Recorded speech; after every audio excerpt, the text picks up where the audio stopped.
Alors en fait, je me présente, je suis Christophe Franchet, le directeur général de la société ESC. À mes côtés, il y a monsieur Denis Bellard, le directeur informatique. Donc nous allons parler évidemment de l'optimiseur d'énergie, cet appareil qui nous permettra de faire de réelles économies d'énergie sur vos consommations. Avant de pouvoir poser un optimiseur d'énergie chez un client XY, nous allons passer par des phases très importantes. La première phase sera d'abord de poser un appareil afin de mesurer toutes les données en électricité chez un client. Une fois que notre appareil est posé dans le TGBT, eh bien, nous allons pouvoir, au bout d'un certain temps, récolter des données sur un graphique que notre appareil nous aura transmis. Et puis, suite à ce graphique, nous allons pouvoir analyser de façon à connaître surtout l'activité de cette entreprise. Et avec cette activité, nous allons pouvoir déceler d'éventuelles anomalies sur l'électricité consommée de ce client. Donc nous allons voir si nous pouvons effectivement faire une optimisation ou pas. Alors là, vous avez un graphique chez un client qui va vous montrer la différence qu'on peut avoir entre la nuit, la journée. Et donc sur ce client, on remarque qu'il y a énormément de pointes de consommation et que vraiment c'est un graphique qui est complètement désordonné. Donc là, on peut dire que effectivement, on pourrait faire des économies d'énergie puisque à n'importe quel instant, on a des pics de consommation. Et ces pics de consommation, évidemment, coûtent cher. Donc, nous allons pouvoir optimiser d'une certaine façon. Cette façon sera surtout d'analyser ces pics en fonction de la même période de comptage de notre fournisseur d'énergie EDF, sur une période de 10 minutes pour le côté français, de 15 minutes sur les sols anglo-saxons. Avec en fait, si vous remarquez sur le graphique donc des consommations, chaque pic, chaque trait bleu, en fait, c'est la période qu'on a vue précédemment de 10 minutes ou de 15 minutes sur le côté anglais. Donc on va pouvoir dire que, en fait, chaque trait bleu, dans cette configuration, il n'y a pas qu'un seul consommateur, il y a plusieurs consommateurs.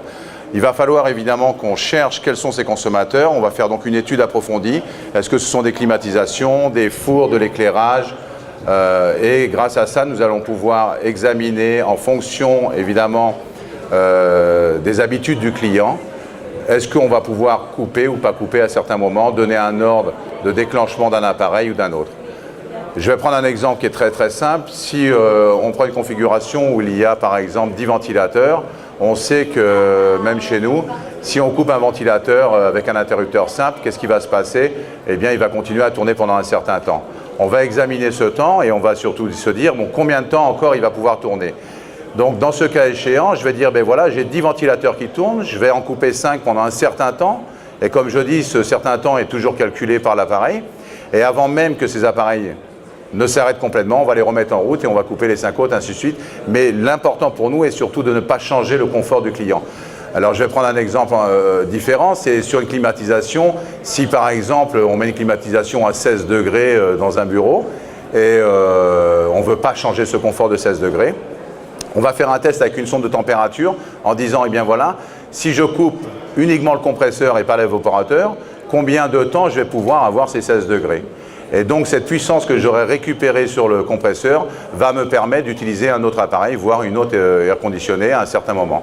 Le principe en fait, si vous voulez, c'est surtout de dire combien de temps je peux couper tel et tel appareil sans changer le confort et combien d'énergie je peux en fait économiser de façon à ne pas dépasser un seuil critique qu'on aura donné à l'optimiseur.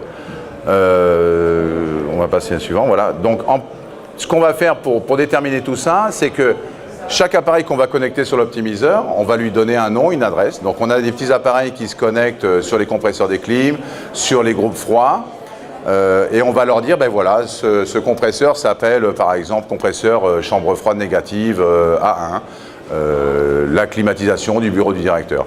On va donner des priorités et des puissances à chacun de ces appareils-là, et on va pouvoir dire, ben voilà, cette clim, par exemple, elle fait 5 kg, ce compresseur, il fait 10 kg. Quand est-ce que j'ai besoin qu'il marche? Quand est-ce que j'ai besoin, je peux l'arrêter? Alors on sait par exemple, dans les bureaux, souvent la nuit, les clims restent allumés. Et quand c'est des grands bureaux, eh ben, c'est énormément de clim, donc c'est énormément d'énergie. Si on coupe toutes ces clims d'une période à une autre en se disant peut-être que le matin, les gens ils veulent rentrer dans leur bureau, il fait frais, on va prendre ça en considération. Mais à ce moment-là, de la même façon, on ne démarrera jamais tous les climats en même temps. Une chambre froide, c'est la même chose. On va pouvoir couper à un certain moment sans changer la température, en y ajoutant des sondes de température pour être sûr que la température reste dans l'état qu'on a demandé. Et on coupera une partie sur le compresseur, pas n'importe quelle partie. Donc avec des climaticiens, on sait exactement où intervenir. Ensuite, eh bien, une fois qu'on a eu tous ces appareils connectés, on a aussi un autre avantage avec cet optimiseur d'énergie ESC, c'est que si pour X raisons un appareil ne marchait pas bien, je vais dire un exemple simple, vous avez un climatiseur, un oiseau rentre à travers la grille du climatiseur, touche le ventilateur, ça ne tourne pas de la même façon, on a une consommation un peu différente, eh bien à ce moment-là, l'optimiseur va détecter ce problème et va pouvoir envoyer une alarme sur votre téléphone, sur votre tablette, sur votre smartphone, sur votre ordinateur et vous dire voilà, attention, là j'ai un problème de consommation. Ce qui permet, comme vous le savez, les pannes arrivent toujours en général le vendredi soir, on a toujours du mal à trouver quelqu'un pour dépanner, ce qui permet là de pouvoir dépanner en temps réel et tout de suite, et d'avoir surtout une prévention sur le matériel. Donc ensuite, une fois que tous ces appareils sont connectés sur l'optimiseur et qu'on sait comment ils marchent, eh bien on va regarder ce qu'on est capable de faire en optimisation. Donc on va commencer par une chose qui est très simple, c'est donner un seuil critique à ne pas dépasser, c'est donc la ligne rouge que vous voyez. Et donc on va dire, et voilà, par exemple ce client, il a 80 kVA de seuil critique à ne pas dépasser. Eh bien à chaque instant où il va y avoir un appel de consommation pendant la période des 10 minutes, eh bien l'optimiseur va aller voir par priorité et par consommation, par puissance, quel appareil il va pouvoir arrêter pendant un temps donné, de façon à ne pas dépasser ce seuil. Il est évident que si pour X raison le client changeait son installation, sa structure, ça nous est arrivé, rajoute un four de 20 kg pour faire du pain, à ce moment-là, de la même façon, on aura évidemment un dépassement parce qu'on ne pourra pas interdire, puisqu'il est interdit pour nous de changer le confort. Et a contrario, nous allons recevoir une alarme qui va nous dire attention, on va avoir un dépassement de puissance. Mais à ce moment-là, on peut intervenir encore une fois avec le smartphone, avec un téléphone GSM tout simplement pour dire eh bien je coupe ou je coupe pas. Dans ce cas-là, en général, on appelle le client, on lui dit qu'est-ce qui se passe. Et ça nous est arrivé, un client qui avait rajouté 2 fours, ce qui faisait 40 kg, donc on avait quand même une grosse différence. Dans le cas de figure ici, donc on voit eh bien, un client que nous avons fait dans la région Caraïbes, et on avait une puissance auparavant d'à peu près 70-75 kg. Et on a commencé à optimiser une première fois, on a descendu, donc vous voyez la ligne rouge. Et puis on a vu qu'en fait on ne changeait pas le confort de ce client puisqu'on reste en contact avec eux, on est connecté 24 heures sur 24 avec ces gens-là. Et on peut s'apercevoir que la première, on a descendu en dessous de 64 kg. Et puis la nuit, si vous remarquez, eh bien, au début il avait des consommations et du coup il n'en a plus. Sur ce graphique, ce qu'on peut voir, c'est la ligne rouge horizontale, c'est donc la ligne qu'il ne faut pas dépasser. Vous avez une ligne verticale rouge, ça c'est la crête qu'il a eue dans une période. Et puis le bleu foncé, en fait, c'est ses consommations existantes. Le bleu clair, c'est l'économie qu'il a générée grâce à l'optimiseur. Donc on peut voir sur ce graphique que les économies ne sont pas négligeables.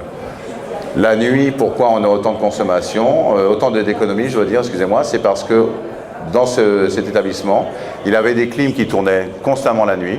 Il avait beau demander à son personnel de les éteindre, c'est la plus dure des optimisations, c'est le personnel. Donc grâce à l'optimiseur, voilà ce qu'on a fait économiser à ce client. On est capable aujourd'hui de dire que dans certains cas, dans certains supermarchés, grâce à l'optimiseur d'énergie, on a eu des cas sur Saint-Martin où on a fait jusqu'à plus de 40% d'économie d'énergie. Donc je pense qu'aujourd'hui, les clients les plus intéressants sont surtout les gros consommateurs d'énergie parce que c'est toujours pas bien géré et puis on a beaucoup d'oublis. Les bureaux, les clims restent allumés, les éclairages restent allumés constamment.